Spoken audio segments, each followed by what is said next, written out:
নমস্কার বন্ধুরা, অঞ্জনা রান্না করে সবাইকে স্বাগত। অনেকদিন পরে ভিডিও দিচ্ছি, কোনো কারণবশত আমি ভিডিও দিতে পারিনি। তো দেখো, আজকে আমি রান্না করবো ইলিশ মাছ। এখানে ইলিশ মাছ নিয়ে নিয়েছি। ইলিশ মাছটাই নুন হলুদ দিয়ে এখন মাখিয়ে নেব। মাছগুলোকে ভেজে নেব।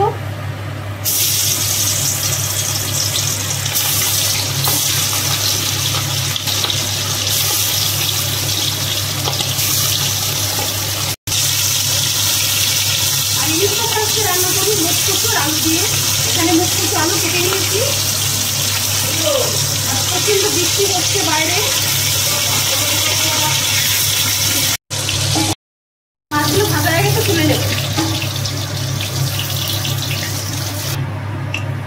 ফোড়নে দিয়ে দেবো গোটা জিরে,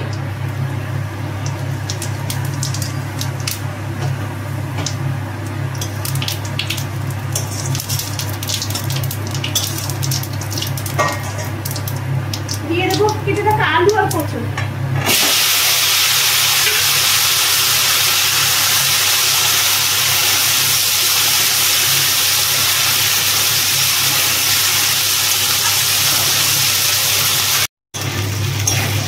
আর আমাদের এখানে যে বৃষ্টি হচ্ছে, প্রত্যেক দিন বৃষ্টি হচ্ছে। দুদিন একটু রোদ বেরিয়েছিল, আবার বৃষ্টি, আজকে প্রচণ্ড বৃষ্টি হচ্ছে। আর মুখকচু আলু দিয়ে ইলিশ মাছটা কিন্তু খেতে খুব ভালো লাগে। আর এই দেখো, এখানে কাঁচা লঙ্কা চিড়ে দিয়ে দিচ্ছি।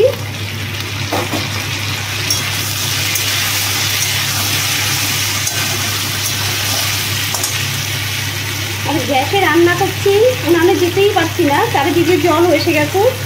দিয়ে দিলাম নুন,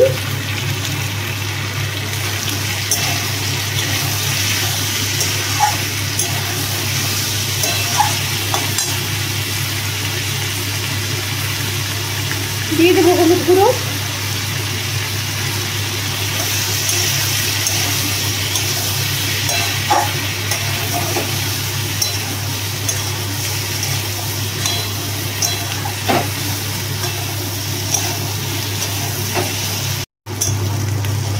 মুখকচু আলুটা ভাজা হয়ে গেছে। এবং সামান্য একটু আমি লঙ্কার গুঁড়ো দিয়ে দেবো।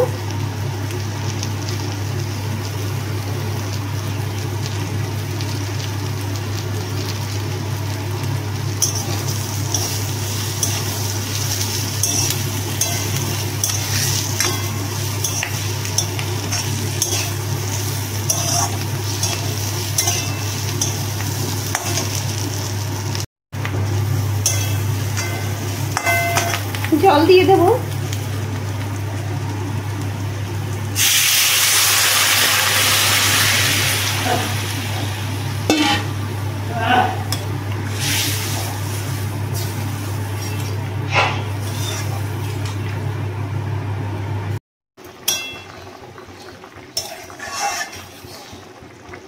মুখকচু আলু সেদ্ধ হয়ে গেছে, এখন মাছগুলোকে দিয়ে দেবো।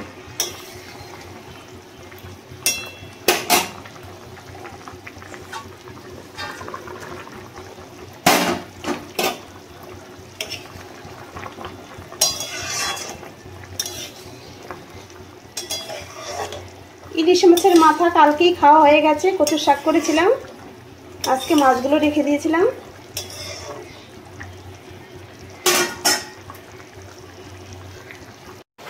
তরকারিটা হয়ে গেছে, এখন ভাজা জিরেগুলো দিয়ে নামিয়ে দেবো।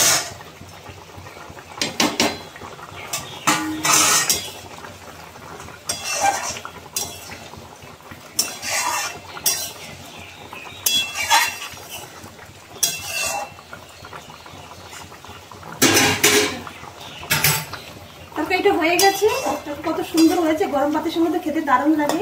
আর আমার এই ভিডিওটা যেমন ভালো লেগে থাকে, লাইক কমেন্ট শেয়ার করে দিয়ে আর সাবস্ক্রাইব করতে ভুলো না।